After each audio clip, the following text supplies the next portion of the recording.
Assalamualaikum warahmatullahi wabarakatuh. Tema 1, subtema 3, lingkungan dan manfaatnya. Pembelajaran ketiga. Lani sangat kagum dengan potensi alam yang ada di wilayah Madura, mulai bahan tambang, hasil hutan, sampai dengan hasil pertanian dan hasil lautnya. Semua itu bisa dimanfaatkan dengan sebaik-baiknya. Untuk meningkatkan taraf kehidupan masyarakatnya, Pulau Madura termasuk dalam Provinsi Jawa Timur. Meskipun demikian, secara geografis Pulau Madura terpisah dengan kabupaten-kabupaten lain di Jawa Timur. Madura merupakan pulau tersendiri yang terpisah dengan Pulau Jawa. Untuk mencapai Pulau Madura harus melewati Selat Madura. Namun sekarang ini berkat kemajuan pembangunan nasional telah dibangun yaitu Suramadu, Surabaya, dan Madura. Kondisi geografis Indonesia sebagai negara maritim dan kepulauan menyimpan potensi yang besar dalam berbagai bidang, seperti di bidang ekonomi, sosial, budaya, dan transportasi. Nah, potensi-potensi ini dapat menjadi modal penting dalam pembangunan untuk mewujudkan kesejahteraan masyarakat. Nah, ini adalah pengaruh kondisi geografis Indonesia sebagai negara maritim terhadap kehidupan ekonomi masyarakat. Kondisi geografis sebagai negara maritim dan kepulauan membawa bangsa keuntungan bagi bangsa Indonesia. Seperti wilayah laut Indonesia yang sangat luas telah diakui secara internasional sebagai negara maritim yang ditetapkan dalam UNCLOS pada tahun 1982. Hal ini berarti bangsa Indonesia diberi kewenangan untuk memanfaatkan sumber daya lautnya. Nah, cakupan wilayah yang sangat luas, tentu saja laut Indonesia mengandung keanekaragaman sumber daya alam seperti baik itu hayati maupun non-hayati. Seluruh wilayah Indonesia besarnya peluang ekonomi dari pemanfaatan potensi sumber daya laut yang sedemikian besar ini tentunya dapat memberikan kontribusi bagi kehidupan ekonomi masyarakat Indonesia, hingga pada akhirnya juga akan memberikan kontribusi bagi kesejahteraan bangsa. Kelompok masyarakat yang bisa merasakan langsung potensi kekayaan sumber daya kelautan ini adalah masyarakat yang berada di pesisir. Banyak jenis pekerjaan yang bisa diusahakan untuk menunjang kehidupan ekonominya. Nah, seperti jenis pekerjaan yang berkaitan dengan pemanfaatan sumber daya laut, seperti jadi nelayan, petani garam, petani rumput laut, penambang minyak bumi, petani budidaya kerang, mutiara, penyelam tradisional, pencari tripang, sangat banyak sekali ya. Nah, pengaruhnya kondisi geografis Indonesia sebagai negara maritim terhadap kehidupan sosial masyarakat. Sebagai negara maritim dan kepulauan yang berada di antara benua Australia dan Asia, membawa pengaruh terhadap kehidupan sosial budaya bangsa Indonesia. Hal ini bisa terjadi karena dengan posisi tersebut menyebabkan Indonesia menjadi jalur perdagangan dunia. Mau tidak mau, pedagang harus mampir di Indonesia. Belakangan yang berbeda antara satu dan yang lainnya, para pedagang yang mampir dan ada sebagian yang menetap di Indonesia turut membawa adat budaya dari negara asalnya. Lambat laun, adat budaya yang dibawa tersebut akan berbaur, bercampur, bahkan melebur dengan adat budaya asli Indonesia.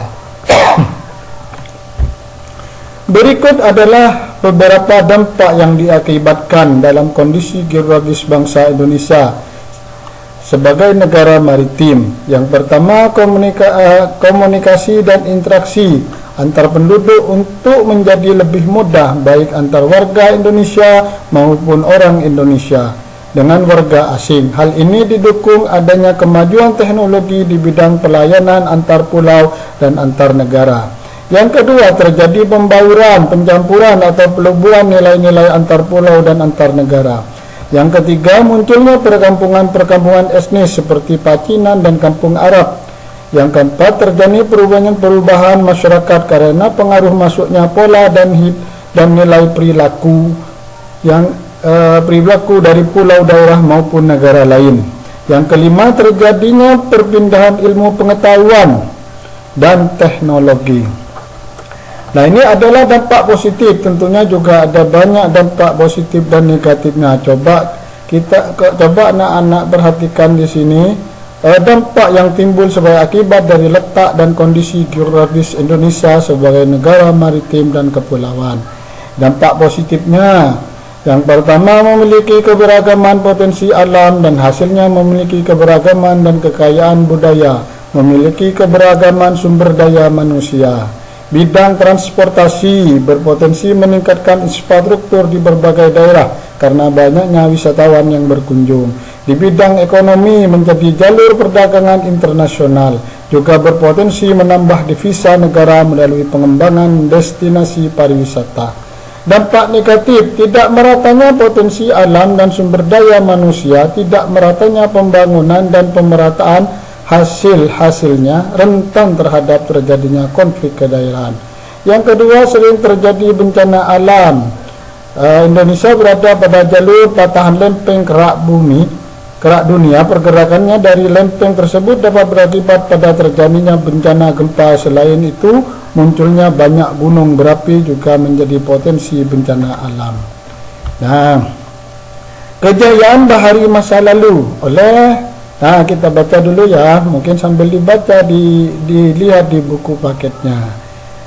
Sejarah telah mencatat bahwa kejayaan bahari bangsa Indonesia sudah lahir sebelum kemerdekaan. Hal ini dibuktikan dengan adanya temuan-temuan situs prasejarah maupun penemuan situs prasejarah di gua-gua Pulau Muna, Suram, dan Argume dipenuhi oleh lukisan-lukisan perahu. Layar menggambarkan bahwa nenek moyang bangsa Indonesia merupakan bangsa pelaut. Sejarah itu ditemukan bersamaan benda-benda sejarah suku aborigin di Australia dengan benda-benda sejarah yang ditemukan di Pulau Jawa.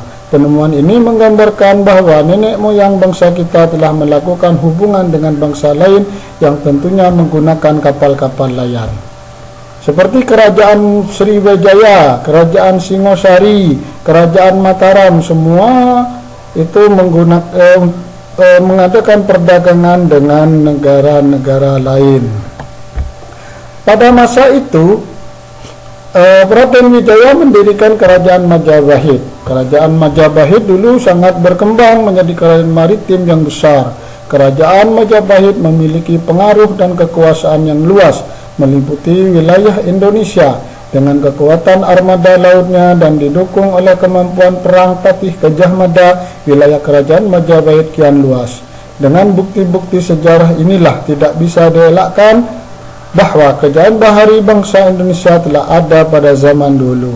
Namun perjalanannya, kejayaan bahari ini mulai mengalami peredupan seiring terjadinya penjajahan Belanda dengan praktek kebaharian kolonialnya. Pada masa kolonial Belanda, masyarakat Indonesia dibatasi berhubungan dengan laut. Misalnya larangan berdagang selain dengan pihak Belanda, padahal sebelumnya telah muncul beberapa kerajaan bahari Nusantara. Hal ini mengakibatkan budaya bahari Indonesia memasuki masa suramnya. Pada masa kolonial Belanda juga terjadi pengikisan semangat bahari bangsa Indonesia, dikarenakan pemerintahan kolonial lebih mementingkan bidang agraris untuk kepentingan mereka dibandingkan dengan bidang kemaritiman. Pemerintahan kolonial menggenjot bidang agraris dengan tujuan untuk memenuhi kepentingan dagang rempah-rempah mereka dengan negara-negara Eropa. Nah, ini anak-anak ya, di halaman 157 anak-anak silakan mencari ide pokok bacaan tadi sambil dibaca lagi di buku paketnya. Lalu dicari ide pokoknya di halaman 150. Keberagaman yang disebabkan adanya perbedaan antara pulau satu dengan pulau yang lainnya tidaklah menjadi pemecah dan perenggang, namun justru menjadi pemersatu karena antara yang satu dengan yang lain bisa saling melengkapi. Hal ini sesuai dengan semangat persatuan dan kesatuan seperti pencerminan nilai-nilai Pancasila, khususnya sila persatuan Indonesia.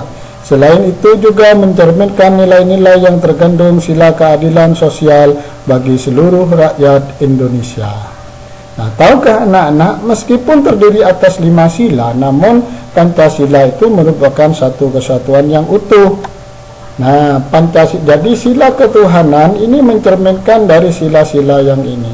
Sila kedua juga mencerminkan 1, 3, 4, dan 5 dan seterusnya.